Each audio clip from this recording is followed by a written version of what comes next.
The Los Angeles Rams, sitting at 4-4, will host the Miami Dolphins with a 2-6 record, coming into SoFi Stadium for Monday Night Football for Week 10 action. 5:15 p.m. kickoff time on ESPN. Joe Buck and Troy Aikman will be on call. Lisa Salters on the sideline. If you don't want to listen to them, ESPN 2 for Peyton and Eli. Also, Bill Belichick does some time over there as well. Who I love post-football, Bill Belichick, dude. He's actually got like a personality and stuff. He's actually like kind of funny. Absolutely love it, dude. Super fun. There's going to be a high of 66 on Monday in Inglewood. Should be about mid-60s all game long. So if you're heading out there, if you're a California local, might want to bundle up. Otherwise, T-shirts. All right. Minus 2.5 for the Rams. Minus 138 on the money line. And over-under 50.5. I feel like I've been saying 48.5 this whole time, dude. But yeah, sitting at 50.5 this time. Week 10, dude. This is the one, man. This is where I was kind of targeting this entire time. So we talked about this most of the season of like saying week 10, man, is if we can be all right by week 10, because this is our last of the extended breaks. So obviously Monday night, we get that extra day. Going into Seattle, we had the extra time because we were on Thursday. That obviously was a tight window, but we had 2 home games, Sunday and Thursday. And then before that, the bye week. And then before that was also at home against the Packers. So, excuse me. But that was obviously a really sweet setup to get healthy, be at home a whole bunch, and then also your road game is just, it's up the coast, so it's not obviously it's a decent distance and stuff like that, but you're up the coast in a place you're familiar with. So there's there was a lot of positive scheduling in terms of the Rams being set up nicely. But that ends now, all right? So this is why I was kind of eyeballing this game specifically. But this was the week that I was like, if we can be healthy by this time, this is about the time where we should start being healthy. And if we can just hold it together, we just need to win some games that we feel like we can win. We lost some that we feel like we should have won, but we got back to 500, and now we're getting healthy. So basically feels like a little bit of a clean slate, and now the real games begin, essentially, which sucks because now we got 2 AFC opponents. Those are very difficult, and especially considering, which I'll talk about here in just a second, our history against the Miami Dolphins. But Jonah and Steve may return. Puka and Cooper already obviously back. D. Will is back. Johnson should be back as soon, as well as Higgs, who I have not heard an update on, so no word on when he will be making his return. But obviously that will help as well. His continuity was with Stafford. And then when Big Rob, it looks like he's going to miss 1, maybe 2 games, but possibly just this one. Steve and Jonah come back. Then our offense is fully healthy going into like week 11. Dude. Yeah, sign me up, man. That's absolutely incredible. Rams 500 heading into this game. Decent schedule ahead of them. Obviously some tough games, but some important games as well. Like we got the Philadelphia Eagles coming up. We have another game with the Arizona Cardinals coming up. So these are games that the Rams need to be in a situation to win, because if you don't win those kind of games, then you're probably just not a playoff team. That's just how this season looks like it's going to shake out. The NFC does look a lot stronger than we maybe anticipated coming in to the season. But I kept saying that we just needed to survive until this game. Long week with it being Monday Night Football, but like I said, that's pretty much done now. We do get a Thursday night game later in the year against the 49ers, so that'll give us an extended break after that. But ultimately, this is about where we could ask to be, considering the health early in the season. I mean, this team is sitting at 1-4. I mean, to pull it to 500, put yourself in a spot. You got 2 games against 2 AFC teams that you are really better than on paper. So could go from 1-4 to a 6-4 team like that, dude. That's pretty sick. And post bye week Rams, man, that's been a thing. All right, Sean McVay takes that bye week very serious, and we love him for it. But the history of this matchup is kind of what I was referring to. The 15th all-time meeting between these two, so not a big history for these ones. But the Miami Dolphins do lead the all-time series 12-2. Dolphins have won the last 5. The Rams' last win coming in 2001, September 30th, 2001. That was a 42-10 win for the Rams. And if you remember the 0-1 Rams, they're a pretty good football team. So there's that. The Rams' only other win came October 3rd of 1976.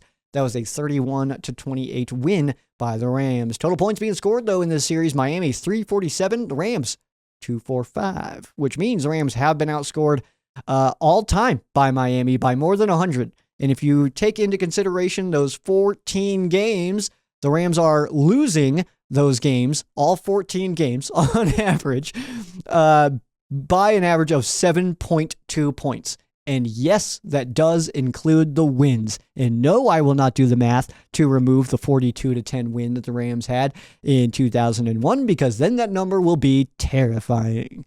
Stories to watch in this game. The Rams, of course, have won their last 3 games, back in the playoff hunt, and vibes are cooking, dude.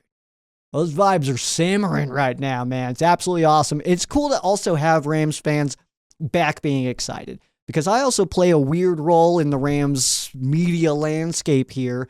I think maybe I'm making this up, but where I kind of feel like I'm just here for the love of the game, dude. Like my win is that the Rams play every week. As long as they do that, dude, I'm happy. I'm a happy camper, man. You think you can hurt my feelings, dude? I watched the 09 Rams play football, but like, I don't know. That's just kind of where I'm at. But it's exciting, and it's more fun when all like my fan quesos and stuff aren't just like, what are we going to do? When can we get rid of this guy? And like all this stuff. Like, it's fun now to be back around where everybody's back. Like, yo, we're kind of sick. Like, yeah, we are, dude. Told you this might happen. So welcome back. But either way, I mean, back into the race. The vibes are cooking. Fan base is getting hyped up, man. You got these young guys really finding their own. Kinchins just explodes one week. Jalen McCullough looks like the sickest safety in the NFL. Puka Nacua and Cooper Kupp obviously come back. We saw what that did. But you got the young guys.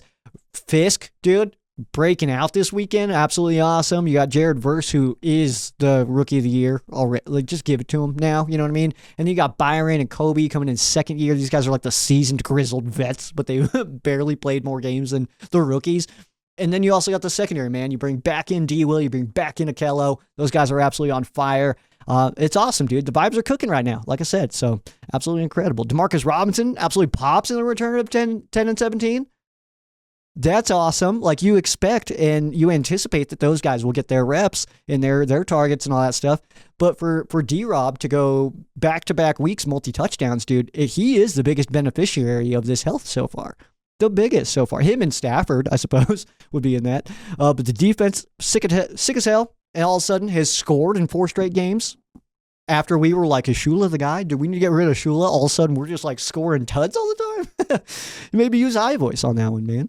And obviously, offensive line health, getting back despite having Big Rob down for a game. That's a little bit lame. And Rams House mentioned something. I forgot. I think I don't know if I sent it to him or not. But he was like, I feel like we're taking 1 step forward, 2 steps back. And I was like, I feel quite literally the opposite. Like, I feel like we're taking 2 steps forward and only 1 back, and then another 2 forward and then 1 back. So we're still gaining ground. We're getting healthier. It seems like when we're fully healthy, then this guy drops off, or we get Kupp and Nacua back, and then Nacua gets ejected, like stuff like that. And it's like, we're so close. We're like right there. But it does feel like it is settling down. I mean, obviously it's a violent sport. It's a very aggressive sport, so like that. So obviously people are going to go down. That's just what's going to happen. Those are just the rules, man. I don't make the rules. I just watch football because it's the sickest sport in the world, dude. In Miami, though, vibes a little bit lower. And by a little bit lower, I mean a lot of bit lower. There's still hope, though. You know what I mean? And when I talk about the vibes of the Miami Dolphins, I personally am referring to the grouping of Dolphins fans that go to the bar that I watch football at. Because I talk to those guys. Those guys are awesome. I get along great with them. But I kind of just chat with them every once in a while. I chat with most people there, but like kind of chatting with them and just getting the vibe. And especially this last week, I wanted to kind of catch them and just kind of seeing how they were doing and stuff like that. And their vibes are not good, man. They're not strong. They're a lot of like confusion, I think, because let's face it, on paper, that team is one of the sickest in the NFL. They're 2-6. Something's got to give, dude. Something's got to give. They have lost their last 3, but all losses have come by 6 points or less, so they are in every game. Tua's return does make Miami definitely more explosive, but simply put, they're not explosive as they should be considering their roster. They're absolutely loaded, and it seems like that McDaniel, his seat is probably getting pretty warm. And in fact, I already know Dolphins fans who are like, get this guy out of here. I like McDaniel, and for multiple reasons. I think he's a good coach. I think he's a cool guy. And also, he's like best friends with one of my favorite comedians of all time, in Dan Soder. and they like grew up in Colorado together and stuff like that. I don't know. I just feel like there's a lot of cool connections with like my friend group and that friend group. And I just think that's really cool. I would have been the Mike McDaniel if my friend group like replicated exactly what that, or maybe I would be Dan Soder. I don't know, man. Would I be a comedian or would I be a coach? What do you think? Those are two very different paths, man. But either way, man, it's too explosive. They're too powerful of weapons to be a 2-6 team. And something does. It's got to give, man. They're near the bottom of the standings. It's getting a little bit desperate. So they'll probably either come into play or the Rams will just torch them. But that will tell us, I think, a lot about the McDaniel future and what that could look like. If the Rams absolutely roll the Dolphins this week, it's 42-10 again, something like that, then we could see McDaniel get booted pretty quick. But if they're still fighting, maybe he'll stick around for a little while. But I do think that the patience is running a little bit thin, at least in the fan base, from the fans that I have spoken with. Let's take a look at the matchup in this one. We got the Rams offense going against the Dolphins defense. The Rams defense is 18th in the league, 328.9 a game. And the Dolphins defense, though, 7th in the league in total yards being given up. The Rams are top 10 passing unit, 9th in the league, but the Dolphins are top 5 pass defense units with Jalen Ramsey and the gang there. Running the ball, the Rams are almost putting up 100 a game. That's 26th in the league, and the Dolphins defense 13th against the run, giving up 120 points being scored per game. Rams putting up a little over 21 points. That is 21st in the league. The Dolphins defense giving up about 23.5 a game. That's 17th in the league. On third down, the Rams are 23rd in the league on third down with a 35.8% conversion rate, and Dolphins giving up a third. That is tied for 6th in the NFL. So Rams offense just a different beast when you got Stafford, you got Kupp, you got Nakua, you got Williams, especially all four of those guys on the field together, dude. Good luck, defense. Sorry about your ankles and your feelings, probably.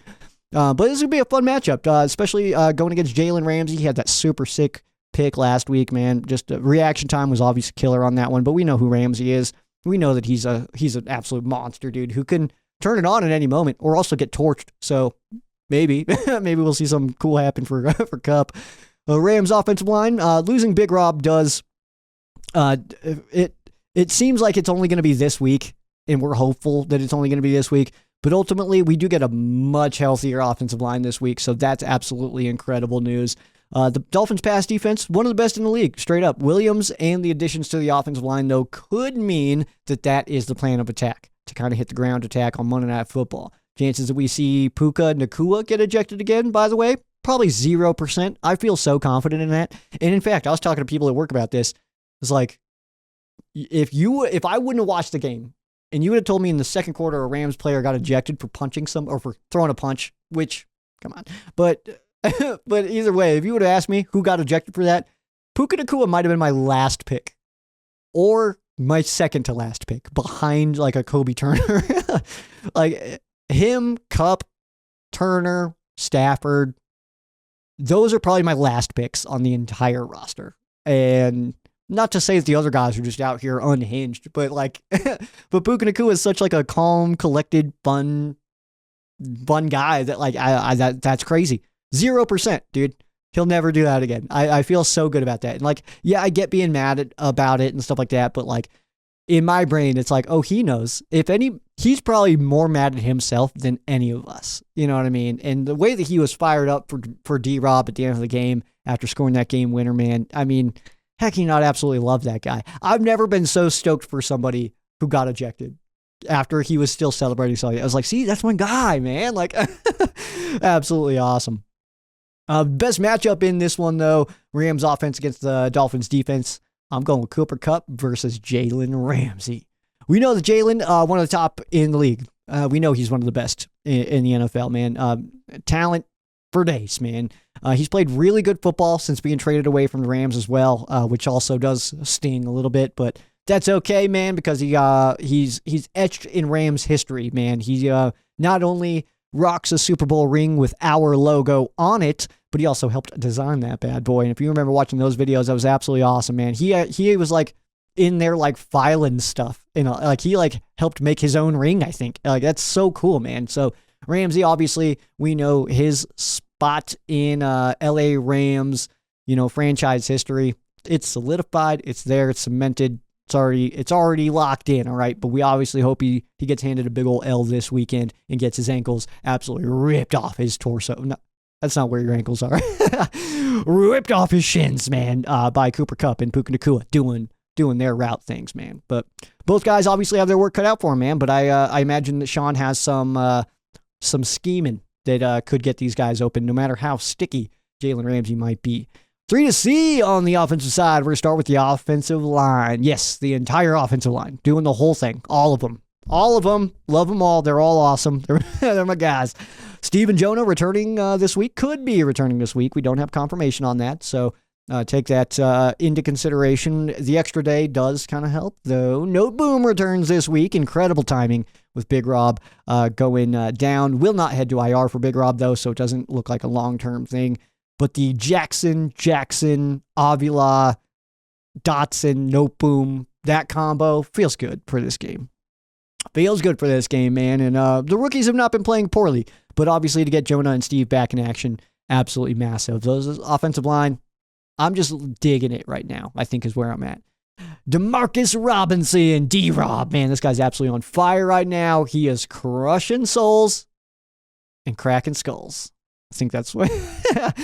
Back-to-back games with multi-touchdowns. Absolutely love to see that. Also, only his third multi-touchdown game in his career, man. Got him back-to-back. Obviously, that's awesome. And beneficiary of 10 and 17 being back in action. He is fitting into his role absolutely flawlessly. He does not need to be a wide receiver one. I love D-Rob, but that's not what he's at. He could get there, and I think that he's got the skills to do it, but I just don't think he's there yet. To be behind a Kupp, even a wide receiver too, I think is kind of where D-Rob needs to be. But obviously we've got two guys in Kupp and Puka who are absolutely insane. But you get him paired with those guys, so many eyeballs are going to them. Then you leave a weapon that's just not, it's hard to cover this guy. I mean, when you have those other weapons on the outside, man. So it's very tough. And D-Rob taking massive advantage of that. Don't look for that to stop. All right. And Kyren Williams is going to be our last on the 3 to C. Williams off of a frustrating day. All right. A little bit of a frustrating day. He saw his touchdown streak end, and that was against the McDonald defense, which was the last game he also didn't score a touchdown in. So a little bit of a bone to pick there when we take on the Seahawks in Week 18, making sure we score some tuds for Williams here. And it seemed like every time he had a decent run, it was called back for penalty as well. So overall, just a really frustrating day. It seemed like Kyren Williams and Jackson Smith-Njigba were always in a situation. I mean, obviously, we know Njigba got his big plays, but there was so many where he was getting stuff called back for flags, and he just looked so disappointed. But it was him and Kyren that were both getting it. And also, JSN. Dude, back off my boy Jalen McCullough. What is your problem? He got he was so mad at 39 that he even he caught a ball and then looked at everybody and was looking down at their numbers. Like, first of all, get a face, guy. But then also he's looking at everybody's number, and then he finds Jalen McCullough, who was not even in the play, and goes up and talks trash to him and is like, okay, guy, get out of here, man. What are you doing? But either way, it was Kyren Williams. He looked like he was just getting okay, enough, man, enough with the penalties, which can't blame him. I was saying the same exact thing. Williams, obviously, though, clearly one of the top guys in the league today. And going against a team with a strong pass defense, Williams could be getting the ball, could be leaned on a little bit more this week than normal. The advantage in this one, I mean, I realize that the numbers say the Dolphins have the advantage here, but the Rams team is really just different with all these weapons, and we have not had that for the bulk of the season. Also, healthy offensive line, which we have not had at all this season, especially when you consider that A.J. Jackson had missed the first 2 games due to a suspension. So we've not had our offensive line together for 1 game this year, and we might get that for the first time in New England next week. So that's very exciting, but either way, I mean, to get a healthy offensive line now, for that reason alone, man, I'm going with the Rams offense here. Stafford, he should have more time pending that offensive line health in Steve and Jonah returning. Obviously, rust, it may be a factor there, but better run lanes should be opening here, and the weaponry running routes out there that we've seen for the past 2 games, these averages just don't tell the entire story. The Rams are rolling right now, and I'm going to say the Rams have the advantage in this matchup. Other side of the ball. Let's go to the other side here. Dolphins offense against the Rams defense. Dolphins are rocking the 20th ranked total offense, while the Rams defense 24th in the NFL. The Dolphins pass attack 24th in the league, not even putting up 200 a game. The Rams defense, though, giving up over 225. That's 23rd in the NFL. They're running the rock. Dolphins are a top 10 unit here, 9th in the league, while the Rams defense 24th, giving up over 135 a game. Points being put up, Dolphins almost dead last, not even putting up 16 points a game. The Rams, though, giving up a little over 24. That's tied for 22nd in the league. And third down, the Dolphins are converting almost 40%. That's 14th in the league, and the Rams giving up 36%.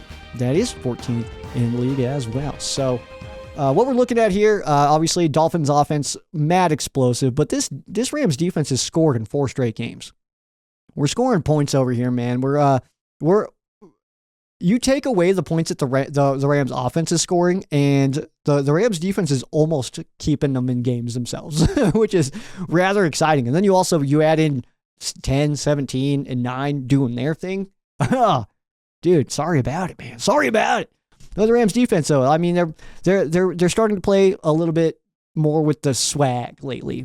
Just a little bit more loose, a little bit more free, a little bit more aggressive. 7 sacks against the Seahawks. Felt like a big day was coming.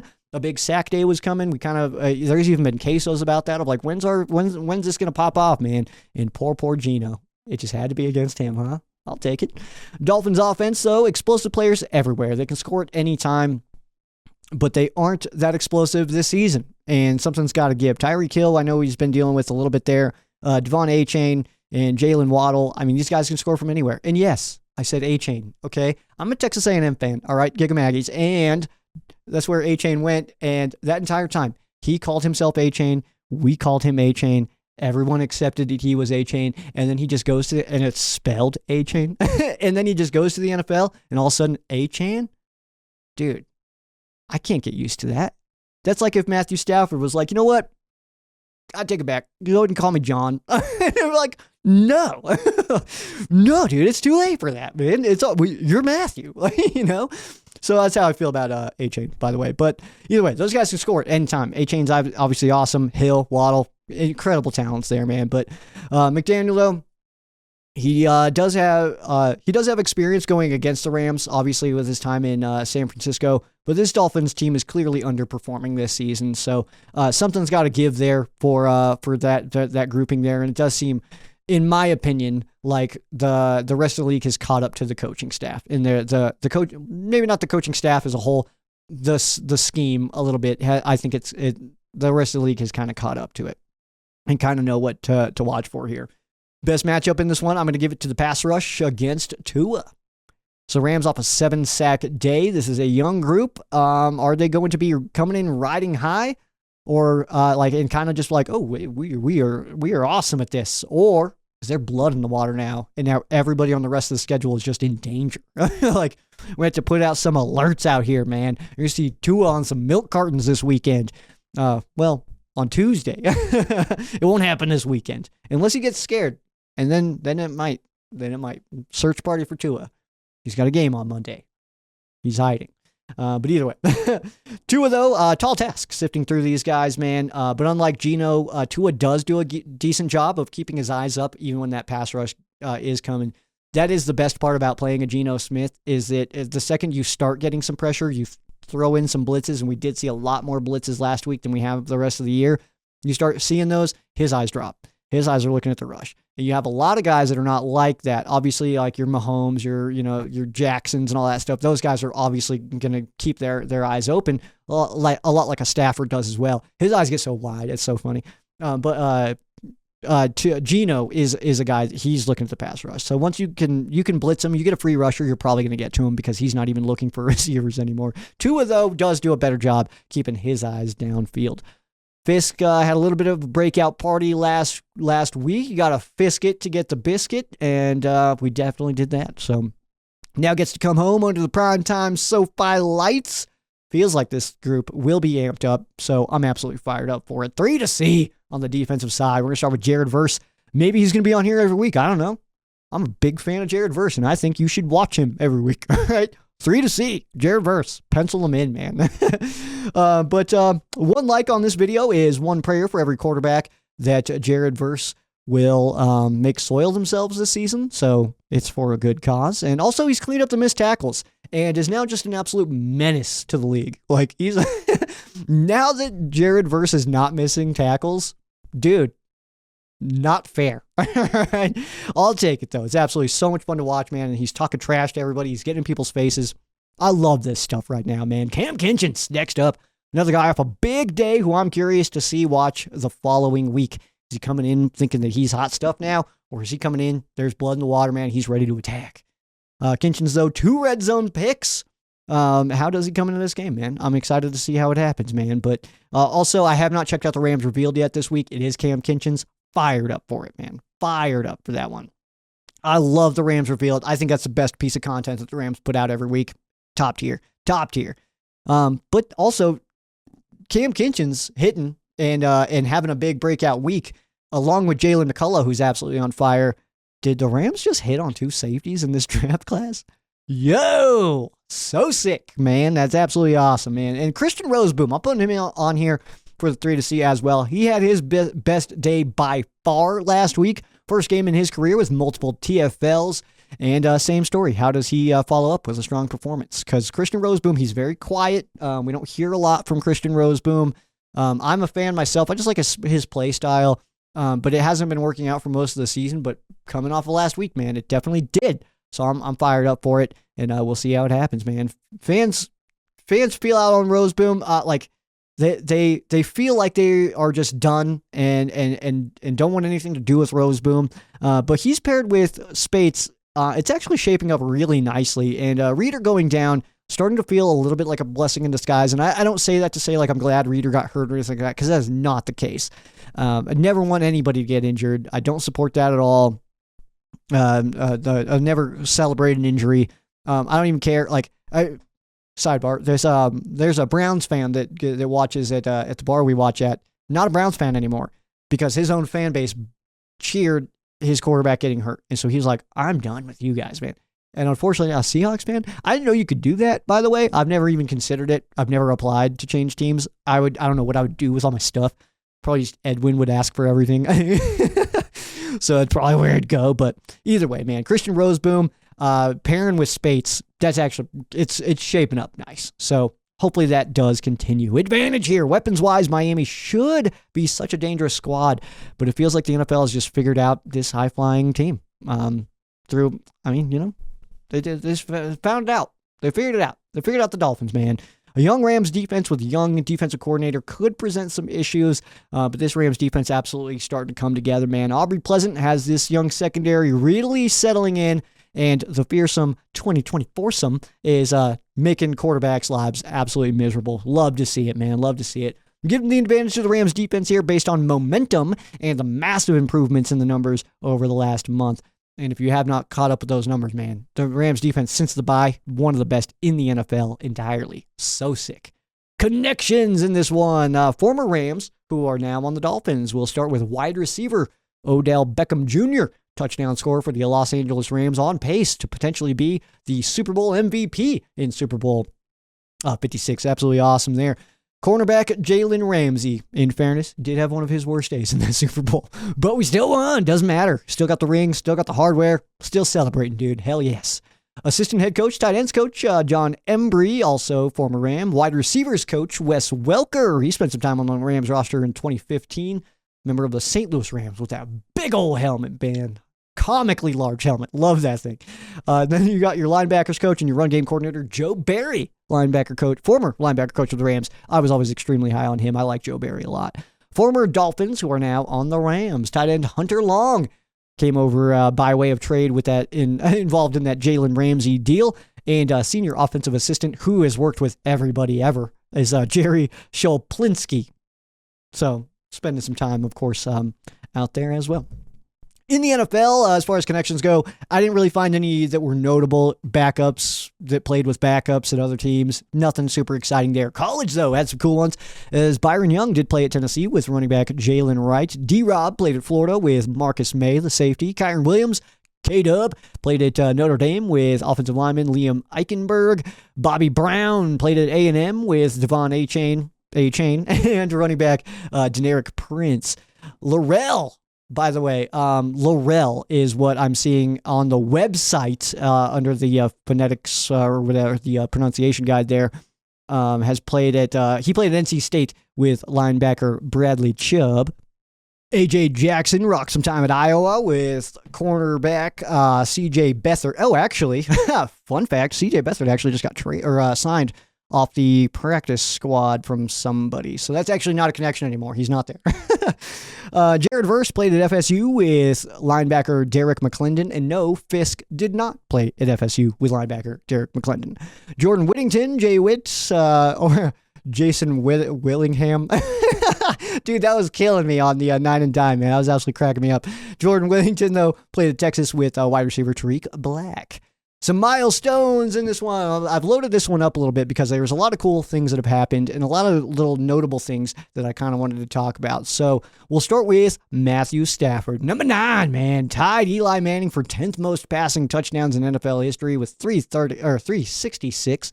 Tied Matt Ryan for 6th most game-winning drives in the NFL with 46 total. Tied Jared Goff for 4th most games as a Ram with at least 3 touchdown passes. And we have, so it's at 14, and Roman Gabriel has 15. Everett has 16, and Warner with 21. So need a few more to take the lead there. Currently has the most games with 25 plus completions for any active quarterback in the NFL, which is pretty cool stuff. The only other one that could really be in that conversation, though, would have been Aaron Rodgers. Needs 4 completions to pass Kurt Warner for 5th most in Rams history. We've been tracking that one for a while and should get it this week. 14th quarterback ever to have at least 1,000 completions with multiple franchises. That's pretty cool. And it's just 31 yards shy of 2,000 on the season, and does have 9 touchdowns on the year so far as well. Wide receiver Cooper Kupp needs 1 touchdown reception to pass Elroy Hirsch for 3rd most in Rams history, and then at that point would only be behind Isaac Bruce and Torrey Holtz, both should be Hall of Famers, but you know, Holt is getting burned every year, man. What the heck? Holt, though, if I almost want him to, I don't want to see him have to wait because he deserves to be in already. But could you imagine if Holt and Donald could get in the same class? Also, if you're going, I mean, obviously when Donald gets enshrined, I'll be there. So let's all do it, man. Let's blow that place out. Let's put so many number 99 jerseys in that bad boy, man. Let's do it. Anyway, moving on. Demarcus Robinson, D-Rob, 3rd ever multi-touchdown game in the first time in his career doing it back-to-back. Of course, as it was only his 3rd time. And the other time was last week. So, with his 5th touchdown reception, he is now set a new career high for touchdowns in a season. Lots of season to go. D-Rob stacking it up, one of the best seasons of his career. And I hate to put this out there to you going into week 10, but maybe, probably, I don't know, maybe a person that could be seeing his last season as a Ram, I'm guessing, will be getting some offers, although I would need to look up his contract and see what that situation is like. Haven't really dug in that far yet, but D-Rob is looking like a guy who could be getting some dollar bills in free agency for sure. Kobe Turner becomes the 2nd player in Rams history to record at least 10 sacks in their first 19 games. The other name you may know, goes by the name Aaron Donald. You probably don't know him. It's not the big of a deal. Darius Williams passed Travis Fisher for 15th most passes defended in Rams history. Travis Fisher, that's a name I haven't said in a long time. That's pretty fun stuff. Tyler Davis notching his first career sack, but the reason I put him on here is because not only did he notch his first career sack, so reason to celebrate for number 90, but also blowing up the 4th down play in overtime, forcing that running back to the outside where the rest of the team swarmed, man. But if you watch that play, that 4th down play, Tyler Davis absolutely blows up the middle. It gets into the backfield immediately. Running back's got to cut it, and it just gets eaten up. So Tyler Davis, probably the reason that play started that way.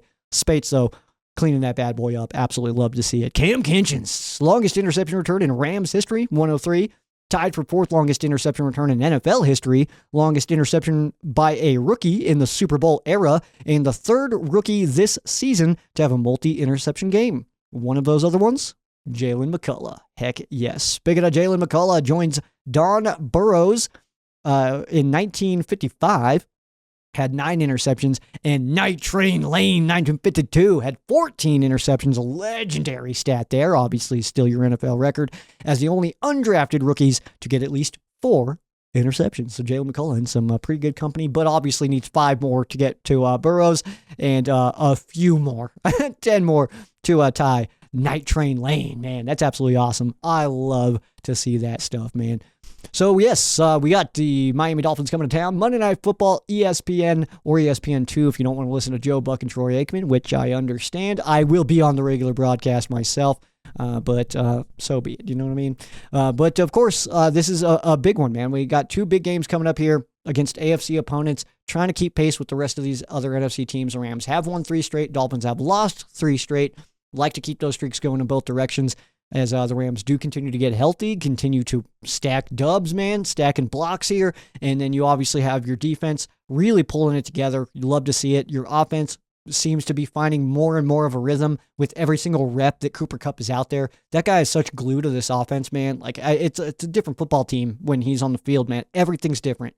It's like JB Long talks about it, of throwing away the playbook when Cooper Kupp and Puka Nacua were both down. It's like, well, I don't need this anymore. I got to figure this out. Like, now you have that playbook back, and it's awesome, and you can tell, you could feel it. So, obviously exciting. The only thing that I've kind of noticed is since the return of Kupp and Nacua, the targets for Tutu Atwell have dwindled to damn near 0. So I am a little bit more firm on this is probably his last year with us, unless he can really start sparking and really continue to not just be a contributor when our top tier guys are down, but to become a contributor when we are healthy, because that, to me, I believe, is really how you can make a true impact and stick around long term on a team, is to be able to have that with you there. So we're